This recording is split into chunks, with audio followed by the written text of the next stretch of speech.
গত কয়েক সপ্তাহ ধরে নগরীর অধিকাংশ হোটেলে আগুনের শিখা দেখা যাচ্ছে না। যে নীল শিখার উপর নির্ভর করে একটি পরিবারের সারাদিনের খাদ্যচক্র আবর্তিত হয়, সেই গ্যাসের সিলিন্ডার আজ যেন সোনার হরিণ। বাধ্য হয়ে অনেক পরিবার ঝুঁকছে বিদ্যুৎ চালিত চুলার দিকে। কিন্তু এই বিকল্প ব্যবস্থা কি দীর্ঘমেয়াদী সংকটের সমাধান দিতে পারছে? জ্বালানি তেলের দাম বাড়ার রেশ কাটতে না কাটতেই এলপিজি গ্যাসের অগ্নিমূল্য সাধারণ মানুষের দৈনন্দিন জীবনের হিসাব উল্টে দিয়েছে। পূর্ব ঘোষণা ছাড়াই যখন মাস শেষে হুট করে রান্নার গ্যাস ফুরিয়ে যায়, তখন নতুন একটি সিলিন্ডার সংগ্রহ করতে গিয়ে সাধারণ ক্রেতাদের কপালে চিন্তার ভাঁজ পড়ে। এই দুশ্চিন্তা কেবল বাড়তি কয়েকশো টাকার নয়, বরং এই বাড়তি খরচ মেটাতে গিয়ে সংসারের অন্যান্য প্রয়োজনীয় চাহিদা কাটছাট করার গ্লানি। একটি সরকারি প্রজ্ঞাপন যখন জারি হয়, তা হয়তো নীতি নির্ধারকদের কাছে কেবল একটি সংখ্যাগত পরিবর্তন, কিন্তু সাধারণ মানুষের কাছে তা জীবনযাপনের অদৃশ্য এক ভারী বোঝা। বছরের পর বছর মানুষের আয় যেখানে স্থির হয়ে দাঁড়িয়ে আছে, সেখানে এই ধরনের আকস্মিক দাম বৃদ্ধি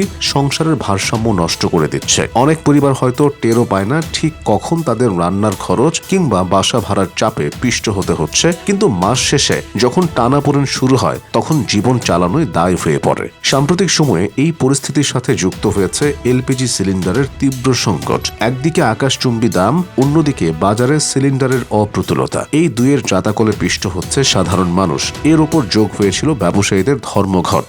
নতুন নির্ধারিত দামের সাথে মুনাফার সমন্বয় না হওয়ায় ব্যবসায়ীরা যখন অচল অবস্থার ডাক দেন, তখন সাধারণ মানুষের ভোগান্তি চরমে পৌঁছায়। একদিকে বাজারে গ্যাসের কৃত্রিম সংকট তৈরি করে অতিরিক্ত দামে বিক্রির অভিযোগ, অন্যদিকে সরবরাহের অনিশ্চয়তা জনজীবনকে বিপর্যস্ত করে তুলেছে। জ্বালানি বিভাগ অবশ্য এই পরিস্থিতি সামাল দিতে আমদানি বৃদ্ধিতে গুরুত্ব দিচ্ছে। এলপিজি কোম্পানিগুলোর দীর্ঘদিনের দাবি বিবেচনায় নিয়ে 5টি ভিন্ন পদক্ষেপ গ্রহণ করা হয়েছে।